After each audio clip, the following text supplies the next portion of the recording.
The suspected Minnesota shooter has been captured.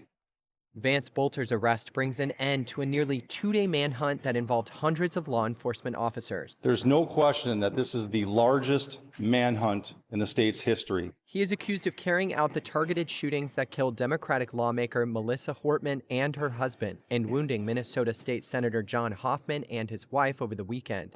Police say Bolter wore a mask and posed as a police officer to carry out the crime. Minnesota Governor Tim Walz says appears to be politically motivated.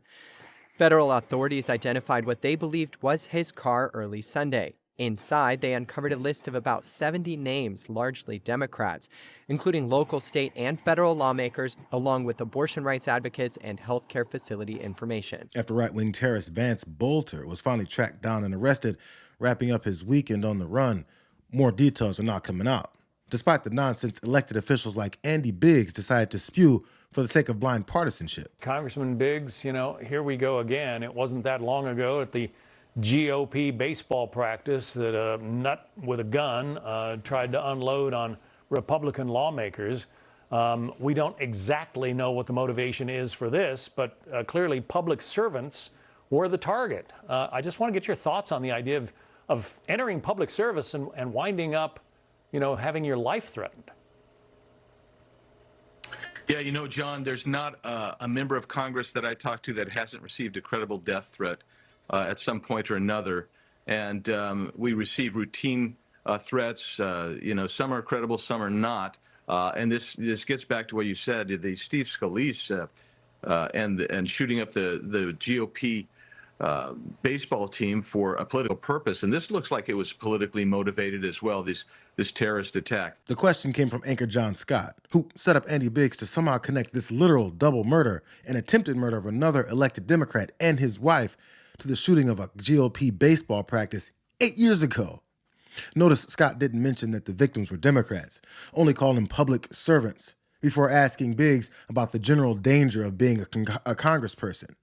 But their plan to make Republicans the victims in this actually got worse. This is something that we as a nation are going to have to confront, but more particular, there's a reason that the speaker came out a couple months ago and said, hey, you can't do public town halls anymore because the threat is so real. And I personally have done a town hall where we had probably 20, 25 sheriffs, local sheriffs and police personnel there. And that is now, sadly, what political rhetoric has devolved into. We've gone from the GOP baseball shooting to recent Republican town halls, where no one was shot, but the only violence committed was by security who dragged people out for angrily asking questions and refusing to accept the standard lies from these Republicans. And look at this little girl is afraid to leave. She spoke up, and now she doesn't want to suffer the consequences. Isn't that the problem that we're struggling with so many of the kids today? This man is assaulting me! Is this your deputy? Is this your deputy? Yo, he touched us. Is he a deputy? These are deputies. Who the are these men? So how about that?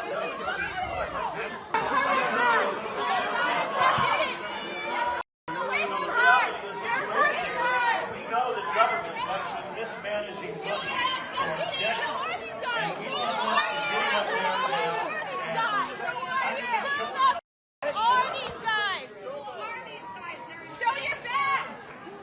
Don't touch her. Who the Just cooperate, it'll be 100 times better. Yeah, that's what they say.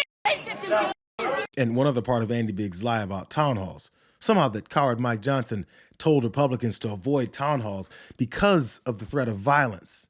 But it was actually to avoid the string of those events that highlighted just how much their constituents were against their ass-kissing policy of doing anything to help Trump install his fascist government. Everything they do puts their complicit party above the interests of the country.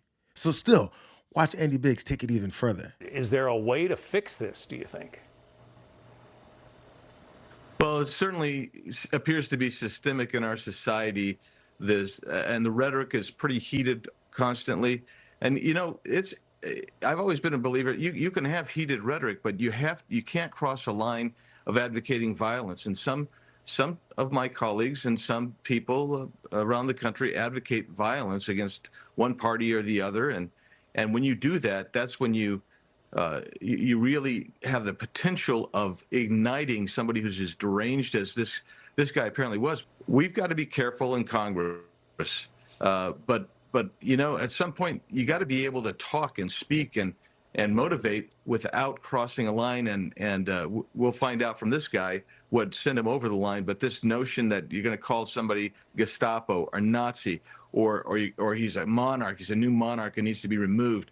Or threatening to say, if you see somebody, a cabinet official from the other side, take him out and beat him up.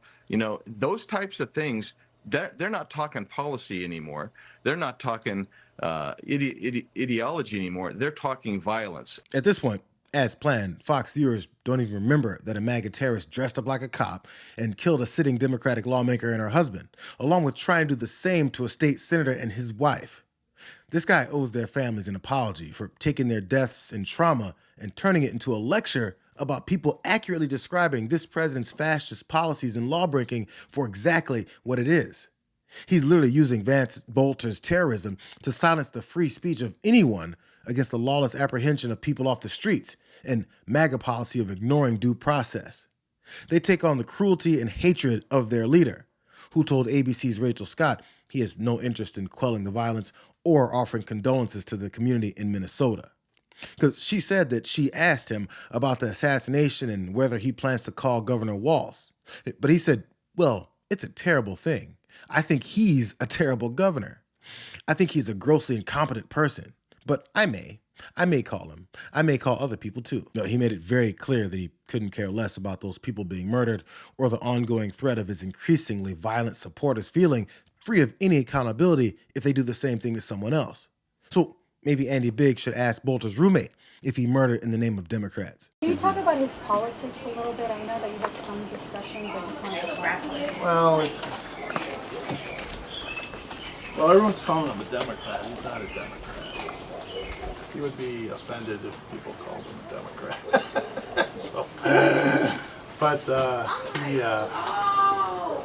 Because of this board thing he was on for Governor Walz, it wasn't to serve. He was just serving the community. Did he ever bring up the senator or the representative who were targeted? Like I was saying, no, he never talked about those people. I didn't know those people. I didn't recognize their names. Any politicians he mentioned? Well, gee, you mentioned Nancy Pelosi. Didn't like Jim Walz. Jim Walz? Didn't like Jim Biden. But Tim Walz? What would you say about him? well, I mean, nothing. It's just normal. Well, I don't like this that Tim Walz did this. I don't like that he did that. And did he listen to any particular podcasts or TV shows or anything online that concerns you? You listen to InfoWars, but I kind of said, well, it's like 50% truth. And Did he talk much about Trump? And what did he say, if so? I was a Trump supporter. Voted for Trump. You like Trump? I like Trump.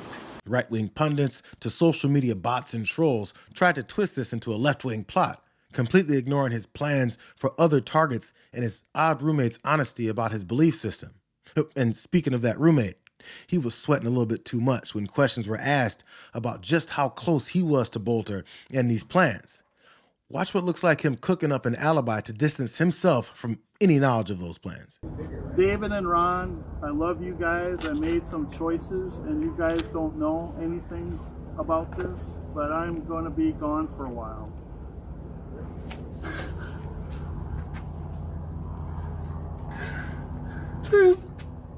Sorry.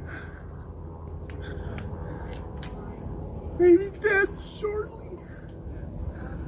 So I just want to let you know that I love you guys both. And I wish it hadn't gone this way. I don't want to say anything more and implicate you in any way.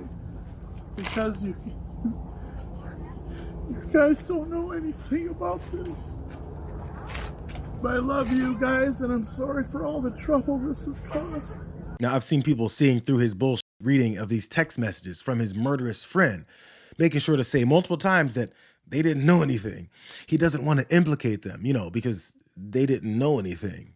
Yeah, actually, one of the reporters saw through it and asked a pretty devastating follow-up question. Is it possible to take a photo of your phone screen left behind? Yeah, I just don't want Jenny seeing it splashed on the... Yeah, I mean, we wouldn't run it big, but I mean, just yeah, really it's all right. I read it, that's... Okay, that's more all right. No, totally fine. What time Totally was okay. that? Totally okay. What time was that text? I think it was 6:17 a.m. Yeah. today? Yeah.